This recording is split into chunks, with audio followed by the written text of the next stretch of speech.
When I finally signed the lease for my new apartment, I expected to feel a rush of excitement, maybe even relief.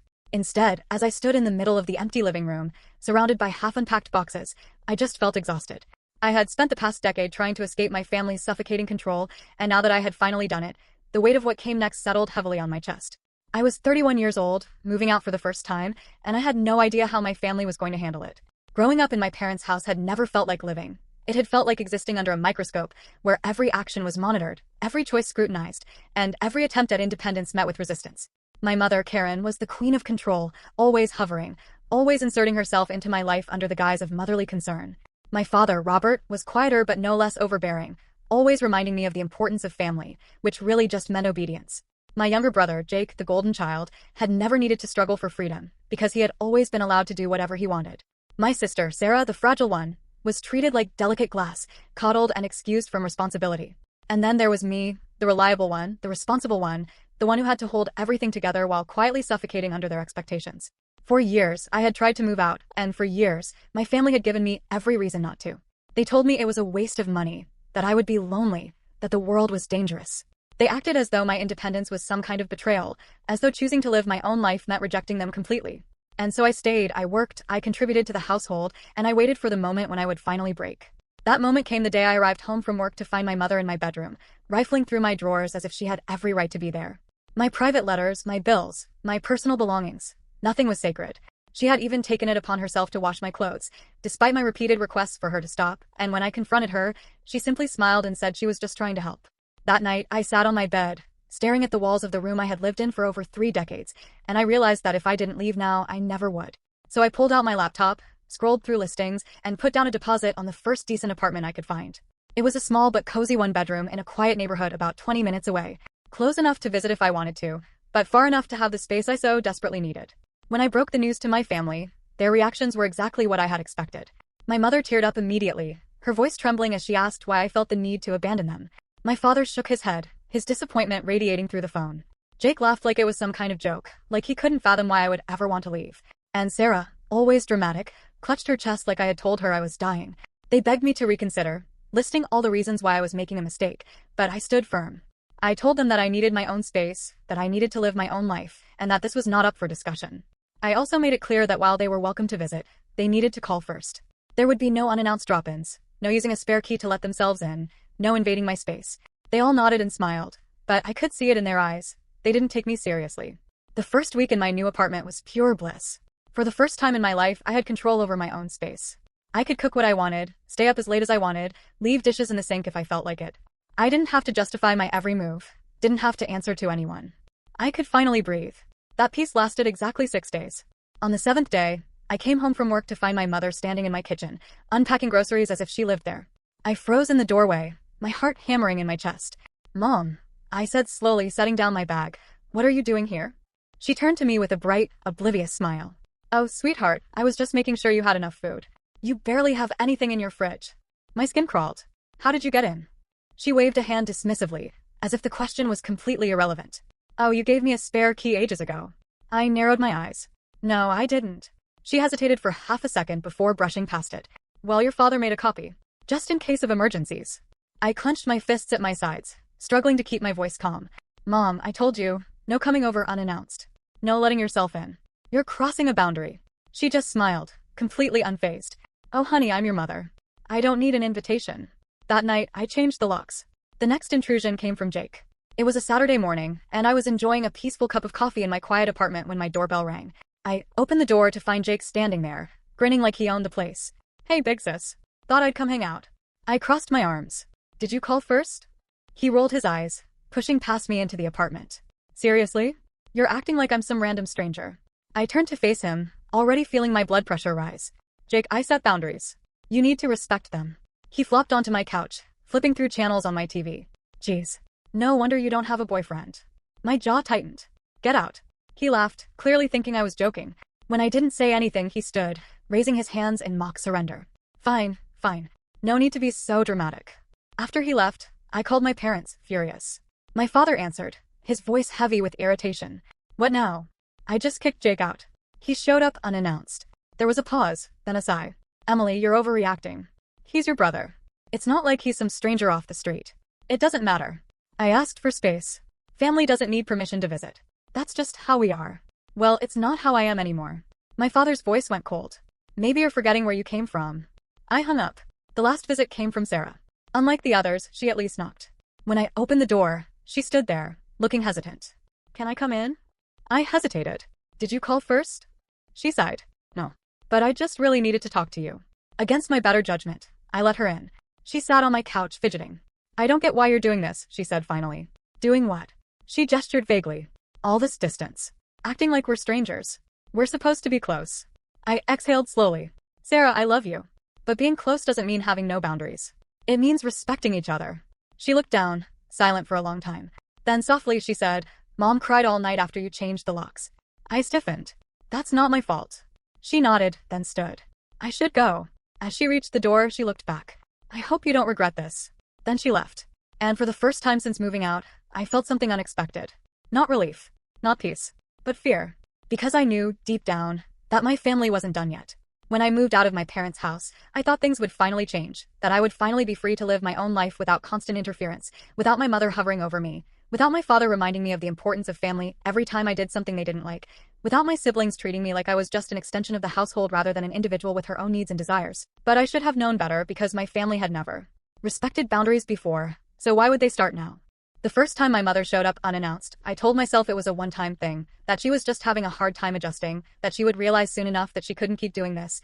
But deep down, I knew better, and that knowledge settled like a cold weight in my stomach as I walked through the door after work one evening and found her standing in my kitchen, unloading grocery bags onto the counter as if she lived there. Completely at ease, completely oblivious to the fact that she was crossing a major line, and the sight of her, so comfortable in my space, made my heart pound with a mixture of anger and dread because I had been so clear about this. I had made it so clear that I needed space, that I needed privacy, that I needed them to call before coming over, but here she was, acting as if none of that mattered. I stopped in the doorway, my hands tightening into fists at my sides as I dropped my bag onto the floor, my voice coming out sharp despite my attempt to stay calm as I said, Mom, what are you doing here? And she turned to me with a bright, innocent smile, as if she hadn't just broken into my home, as if she hadn't completely disregarded the one thing I had asked of her, as if this was just a perfectly normal visit. And she gestured to the bags on the counter like she was presenting me with some kind of gift, saying, Oh, sweetheart, I was just in the neighborhood and thought I'd drop by, and I noticed you barely have anything in your fridge, so I picked up some groceries for you. Just the essentials, nothing crazy, but as I stepped closer and looked at what she had brought, my stomach twisted because none of it was food I actually ate, none of it was food I even liked. It was just things she thought I should have. Things she decided I needed, loaves of white bread even though I preferred whole grain, a giant block of cheddar cheese despite the fact that I was lactose intolerant, packets of instant soup I had never liked, and suddenly, the entire situation felt even worse because it wasn't just about her invading my space. It was about the fact that even when she was supposedly helping, she wasn't actually considering what I wanted. She was just imposing her own choices onto me like she always had. I forced myself to take a deep breath, to unclench my fists, to keep my voice as steady as possible as I asked, How did you get in? And she waved a hand dismissively, as if the question was completely irrelevant, as if I was the one being unreasonable, saying, Oh honey, your father made a copy of your key before you moved out, just in case of emergencies. And the moment those words left her mouth, something in me snapped because this was not an emergency, this was not even close to an emergency. This was just another example of them refusing to respect my decisions, of them deciding that their comfort mattered more than my privacy, and my voice came out colder than I had intended as I said, This isn't an emergency, and I never gave permission for anyone to make a copy of my key, but instead of looking guilty or apologetic, she just sighed, shaking her head in disappointment. Her expression shifting from pleasant to wounded in a way that I recognized all too well, the same expression she had used my entire life whenever she wanted to make me feel like I was the one in the wrong, and she said, I don't understand why you're being so cold. I was just trying to help. I know how hard it is to take care of yourself, and I didn't want you to go hungry, as if I was some helpless child, as if I hadn't been feeding myself for years, as if my independence was just some phase she could ignore until came to my senses. I inhaled sharply, trying to suppress the frustration bubbling in my chest, trying not to let her get to me the way she always did. But it was impossible not to feel the anger simmering beneath my skin as I said, I am not going hungry, I am an adult. I can buy my own groceries, I do not need you to take care of me, and she exhaled heavily, looking at me like I was being unreasonable. Like I was the one making a big deal out of nothing, saying, I don't know why you're acting like this, I raised you, I took care of you, and now you're treating me like a stranger, and I could feel my patience wearing thin. My exhaustion pressing down on me like a weight as I walked to the front door, opened it, and gestured for her to leave, saying, I appreciate the thought, but you need to go. And she stared at me for a long moment, her lips pressed into a thin line, before finally gathering her purse, her voice tight with hurt as she said, Fine. If that's how you want to treat your own mother. And then she walked past me without another word, the scent of her perfume lingering in the air long after she was gone, and that night, I changed the locks again, telling myself that this This time they would finally get the message, but deep down, I knew that was just wishful thinking. I should have expected what came next, the slow, insidious emotional manipulation that started creeping into the family group chat, the carefully worded messages designed to make me feel guilty, the little reminders that they were still watching, still waiting for me to crack. Because it started with small things, messages that seemed harmless at first, like "Mom, you never text us anymore," or "Dad, it's like you don't even care about your family," or "Sarah, I guess we just don't matter to you now that you have your own place," or even "Jake, wow, 1 month of living alone and you're too good for us now, huh?" But then it escalated, the guilt tripping becoming more intense, more manipulative. "Mom, I cry myself to sleep thinking about how you don't need us anymore," or "Sarah, I would never shut out my family like this," or "Dad, we're not going to be around forever, you know." And it made my skin crawl because no matter how much I ignored them, no matter how much I tried to disengage, they weren't letting it go. They weren't going to accept my independence without a fight, and I hated how much it got under my skin, how much it made me second-guess myself, even though I knew I was doing nothing wrong, even though I knew I had every right to live my own life without their constant interference. But the worst part was that I knew this was only the beginning, that they were only getting started, that they were going to push and push until they found a crack, until they found a way back in, and the terrifying part was that I wasn't sure how much longer I could hold my ground. When I moved out, I thought that standing my ground and setting boundaries would be enough. I thought that if I made myself clear, if I spelled it out for them in words so direct they couldn't be misinterpreted, my family would eventually accept it. I thought they would get used to my absence, find ways to occupy themselves that didn't involve micromanaging my life, and let me live in peace. But I had underestimated just how much control they had always had over me, and I had failed to recognize one fundamental truth. My family didn't respect boundaries because they didn't believe I had the right to have them. At first, I was polite about it. The next time my mother showed up unannounced, I simply didn't open the door. I knew she could hear the television inside, knew my car was parked outside, knew I was home, but I refused to play into her expectations.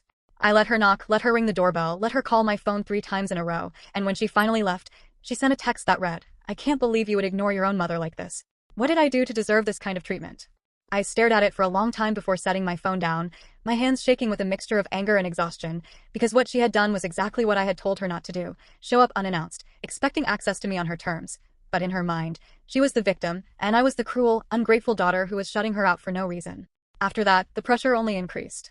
My father started calling more frequently, leaving messages that dripped with barely concealed disappointment. "Your mother's very upset. You could have at least let her in for a few minutes. She was just trying to help." My sister, Sarah, became passive-aggressive in the family group chat, making pointed remarks that were clearly aimed at me, like, "It must be nice to have the luxury of ignoring the people who love you." And my brother Jake, who had never cared about my personal life before, suddenly became interested in what I was doing, dropping little comments like, "So, you've been going out a lot, huh? Meeting anyone interesting?" At first, I thought it was just him being nosy, but then a week later, my mother called me out of the blue and said, "I heard you've been spending a lot of time with a certain someone. I hope you're making good choices, sweetheart." The realization hit me like a slap. Jake had been feeding them information about me, reporting back like some kind of informant, giving them glimpses into my life that I had tried so hard to keep private. I confronted him over text, keeping it short and to the point. "Stop telling Mom and Dad about my personal life. It's none of their business." He responded almost immediately, "Geez, chill. It's not a big deal. It's not like you have anything to hide, right?" That was the moment I realized just how deep the problem ran, because to Jake, to my parents, to Sarah, my life wasn't my own. It was something they had a right to monitor, to discuss, to pass judgment on. Privacy wasn't something I was entitled to. It was something they would grant me only if they deemed it appropriate. I started avoiding family calls altogether, letting them go to voicemail, answering only when I felt emotionally prepared to deal with the inevitable guilt tripping. But my mother was relentless, and when she realized she couldn't reach me by phone, she escalated. It happened on a Wednesday afternoon, in the middle of my workday. I was at my desk, typing up an email, when I heard a commotion near the front entrance of the office. My stomach twisted the moment I recognized my mother's voice. I stood up so quickly my chair nearly tipped over, my pulse hammering in my ears as I stepped out of my cubicle and into the main office space, where my mother was standing near the receptionist's desk, her face flushed with emotion, her voice raised just enough to draw the attention of my coworkers. "I just need to talk to my daughter. It's important," she was saying, her hands gesturing wildly. "She won't answer my calls, and I don't know what else to do." I felt like I was going to be sick. My boss, Ms. Caldwell, was standing nearby, her expression unreadable, and the receptionist, a younger woman named Lena, was glancing between my mother and me with wide, uncertain eyes. I forced myself to take a deep breath, then walked forward, keeping my voice as steady as I could. "Mom, you can't be here." Her head snapped toward me, and for a second, I saw relief in her eyes, but it was quickly replaced by something else. Hurt, frustration, anger. "So you are here," she said, her voice trembling. "I had to come all this way just to get you to talk to me? Do you have any idea how humiliating this is?" "Humiliating for who?" I shot back, barely keeping my voice from shaking. "Mom, this is my workplace. You can't just show up like this." She exhaled sharply, shaking her head. "I wouldn't have had to if you had just answered your phone." You're ignoring your family, Emily. Do you have any idea how much you're hurting us? I could feel my coworkers staring, could feel the weight of the moment pressing down on me, could feel the heat rising in my face as I struggled to stay calm. I'm not ignoring you. I just need space. I've told you this. She took a step closer, lowering her voice but not enough to make the moment any less mortifying. Why are you doing this? What did we do that was so terrible that you feel the need to cut us out like this? My chest tightened, because that was the thing. There was no single moment, no singular event I could point to that would make her understand. It was years of small violations, years of being treated like an extension of the family rather than an individual, years of feeling like my life wasn't my own, and now, when I was finally trying to claim that independence, she was making me feel like I was the one being unreasonable. I inhaled sharply, then exhaled. I'm not having this conversation here. You need to leave. For a moment, she just stared at me, her eyes searching mine, and then, just as quickly as the anger had come, her face crumpled. I don't even recognize you anymore, she whispered. You used to be such a good daughter. I swallowed hard, my throat tight, but I didn't let myself react. I turned to the receptionist and said, Lena, please call security if she doesn't leave. My mother gasped like I had physically struck her, but I didn't waver, and after a long, tense moment, she turned and stormed out. That night, I blocked every single one of them. My mother, my father, my sister, my brother, every number, every social media account, every point of contact. And the next day, for the first time in my life, I went to see a therapist. I had expected sympathy. I had expected reassurance. What I hadn't expected was for my therapist, a woman named Dr. Patel, to look at me and say, Emily, what your family is doing isn't just about staying in touch. This is about control. And suddenly, everything clicked. When I blocked my family, I expected to feel relief, maybe even a sense of victory, but instead, all I felt was exhaustion. The silence was strange, almost too quiet, like I had spent my entire life with constant background noise and now it was suddenly gone. No more guilt-tripping texts. No more unexpected visits. No more walking on eggshells, trying to anticipate how they would react to my choices. And yet, even in their absence, I felt them lingering at the edges of my thoughts, like a phantom pain that refused to fade. At first, I told myself that this was it, that I was done with them, that I didn't need them in my life anymore. But deep down, I knew that wasn't true. I didn't want to cut them out completely. I just wanted a relationship that didn't feel like suffocation. I wanted to be seen as a person, not as an extension of the family unit. I wanted respect, space, and the freedom to live my own life without guilt. I had no idea if they were capable of giving me that. A month passed before anything changed. I had started to settle into my new routine, work, therapy, learning how to exist without constant tension running through my body. And then, one evening, my phone buzzed with a new message from an unknown number. Sarah, hey, I know you probably don't want to hear from me, but I just wanted to say that I get it now. Can we talk? I stared at the message for a long time, my heart pounding in my chest. Part of me wanted to ignore it, to protect the fragile peace I had managed to build for myself. But another part, the part that still missed my sister, the part that had wanted her to understand all along, made me type out a response before I could talk myself out of it. Me, what do you mean you get it? Her reply came almost instantly. Sarah, Mom and Dad have been unbearable. Since you blocked them, they've been clinging to me, trying to keep me under their thumb like they did with you. I always thought you were overreacting, but now that I'm the one they're hovering over, I see how exhausting it is. I felt a sharp pang of guilt. I had always assumed Sarah was on their side, that she was just another extension of their control. But now I realized she had never really had the chance to form her own opinions. She had been coddled, protected, and manipulated just as much as I had, just in a different way. Mia, I'm sorry. I didn't mean to leave you to deal with them on your own. Sarah, no, don't apologize. You did what you had to do. I miss you. Can we meet up? Just the two of us? For the first time since moving out, I felt something close to hope. We met at a small coffee shop a few days later. I was nervous, unsure of what to expect, but when I walked in and saw Sarah sitting at a corner table, her face drawn with exhaustion but her expression open, I knew I had made the right choice. She looked up as I approached, giving me a tentative smile. Hey. I slid into the chair across from her. Hey. For a few moments, neither of us spoke. Then she exhaled and said, I owe you an apology. I didn't take you seriously when you said you needed space. I thought you were just being dramatic, but now that I've had time to think about it, I was wrong. I swallowed the lump in my throat. Thank you for saying that. She hesitated, then leaned forward. They're still mad, you know. They think you've abandoned them. I let out a humorless laugh. Of course they do. But, she continued, I think they're starting to realize that you're not coming back on their terms. Mom actually suggested family therapy the other day. I blinked. What? Sarah nodded. I think she thought I'd say no, but I told her it was a good idea. If they want to have any relationship with you, they need to hear you out. I wasn't sure what shocked me more, the fact that my mother had suggested therapy, or the fact that Sarah had backed me up. I don't know, I admitted. After everything, I don't know if I can trust them to actually listen. Sarah reached across the table and squeezed my hand. I get it. And I won't blame you if you don't want to go. But I think this might be your chance to get them to finally respect you.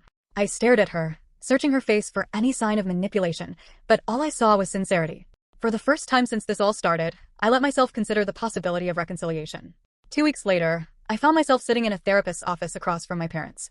The room was neutral and warm, with soft lighting and comfortable chairs. Sarah sat beside me, a quiet source of support, while my parents sat across from us, looking uncomfortable but not hostile. The therapist, Dr. Mitchell, was an older woman with kind eyes and a calm demeanor, and I appreciated the way she started the session, setting clear guidelines, making sure everyone understood that this was a space for honest but respectful conversation. I didn't know what to expect from my parents, but I braced myself for the worst. My mother was the first to speak. I just don't understand why you felt the need to shut us out completely. We're your family. We love you. I took a deep breath, keeping my voice steady. I didn't shut you out. I set boundaries. And instead of respecting them, you ignored them over and over again. My father frowned. But we were just trying to stay connected. Dr. Mitchell cut in gently. Ron, staying connected is important, but it sounds like Emily felt overwhelmed. Can you understand why she might have needed space? For a moment, my father looked like he wanted to argue. But then something in his expression shifted. He sighed, rubbing a hand over his face. I guess, maybe we overdid it. It wasn't an apology, but it was the closest thing to an admission I had ever heard from him. My mother was quieter. She looked down at her hands, her lips pressed together. I thought I was helping, she said softly. I thought, if I just kept showing up, eventually you'd see that you needed us. I swallowed the lump in my throat. But that's the problem, Mom. I don't need you to take care of me anymore. I need you to respect me. She exhaled shakily. I don't know how to do that. Dr. Mitchell smiled gently. That's what we're here to figure out. By the end of the second session, we had come to an agreement. No more unannounced visits. No more using guilt as a weapon. No more treating me like I was incapable of making my own decisions. We would see each other only in neutral places, where everyone felt comfortable, and if I ever felt overwhelmed, I had the right to take space without being punished for it. It wasn't perfect. It wasn't a magical fix that suddenly made everything okay. But it was a start. As we left the office, Sarah nudged me with her elbow. So, are we getting dinner? Or are you still too emotionally drained to be seen in public with me? I let out a breath, smiling for the first time in what felt like forever. Dinner sounds good? When the family therapy sessions ended, I didn't expect everything to change overnight. My parents had spent over 30 years treating me like their possession, not an independent adult, and undoing that kind of ingrained behavior was going to take time. But for the first time in my life, I had the upper hand. The boundaries I had fought so hard to establish were finally acknowledged, even if they weren't always respected. The difference now was that I refused to bend. If they crossed the line, I pushed back, firmly, unapologetically, without guilt. At first, they tried to test the limits, as if expecting me to cave. My mother, Kathy, still occasionally forgot the agreement about unannounced visits. It started small. One afternoon, I heard knocking at my door and checked my phone to see no missed calls or texts. I hesitated, heart pounding, before finally looking through the peephole. There she was, standing with a bag of groceries, her face set in the same expectant, determined expression I had seen so many times before. I didn't open the door. Instead, I texted her. Mom, we agreed on no unannounced visits. Please call first. I watched as she checked her phone, sighed, and then knocked again, this time louder. A minute later, another text came through. Mom, I was just in the neighborhood. I picked up some things for you. Just let me in for 5 minutes. We have an agreement. Please respect it. There was a long pause. I could see her shifting on her feet, debating whether to keep pushing, but then, finally, she turned and walked away. I exhaled, shaking with adrenaline. A year ago, I would have opened the door just to avoid the guilt, just to make her happy. But I wasn't that person anymore. Of course, my father, Ron, had his own ways of pushing boundaries. His methods were less overt than my mother's. No surprise visits, no direct confrontations, but every now and then, I would get a text message dripping with passive aggression. Dad, haven't heard from you in a while. Guess you're too busy for your old man. Or worse, your mother's been really sad lately. She misses you. But I guess that doesn't matter to you. The first few times, I agonized over how to respond. I would sit there, rereading the message, feeling the familiar weight of obligation pressing down on my chest. But then I reminded myself of something my therapist had told me. Guilt is their way of keeping control. You don't owe them access to you just because they want it. So I responded the way I had learned to come, direct, giving no room for manipulation. Dad, we agreed that I need space. I will reach out when I'm ready. Please respect that. Sometimes he would ignore the message completely. Other times, he would send back a simple fine. But the important thing was that he was finally starting to learn that I wasn't going to be guilt-tripped into compliance anymore. Sarah, on the other hand, had changed the most. After everything that happened, she had become my closest ally. The only person in the family who genuinely tried to understand me instead of just tolerating my boundaries as a necessary inconvenience. We started meeting up regularly, always at neutral locations, never at my apartment, because she knew how much I valued having a space that was truly my own. One evening, we sat across from each other at a small cafe, sipping our drinks, when she suddenly said, I think Mom and Dad are actually scared of you now. I blinked. What? She grinned. Not in a bad way. I just mean, they finally know you're serious. They don't know what to do with the fact that they can't control you anymore. I leaned back in my chair processing that. I never wanted to scare them. I just wanted them to respect me. Sarah shrugged. Sometimes, respect comes from realizing that the other person has power. You never had power before. Now you do. She wasn't wrong. Still, there were moments where I saw glimpses of my parents trying, moments where I wondered if maybe, just maybe, change was possible. A few months after the last therapy session, my mother actually did something I never thought I'd see. She asked before coming over. It was a simple text, but it meant everything. Mom, would you be okay with me stopping by on Saturday? If not, that's okay. Just thought I'd ask. I stared at the message for a long time, my chest tightening with something I couldn't quite name. This was what I had wanted all along, choice. Me, Saturday doesn't work, but maybe we can meet for lunch next week? Mom, okay. Let me know what day works best for you. Love you. I didn't respond to the last part. Not yet. But for the first time, I felt like we were finally moving towards something real.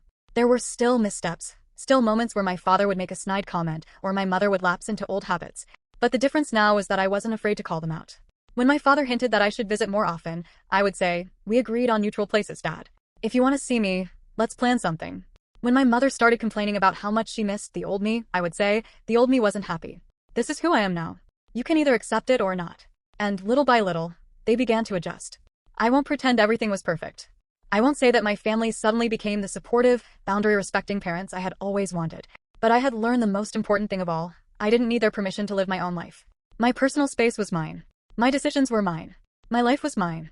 And for the first time, that was enough.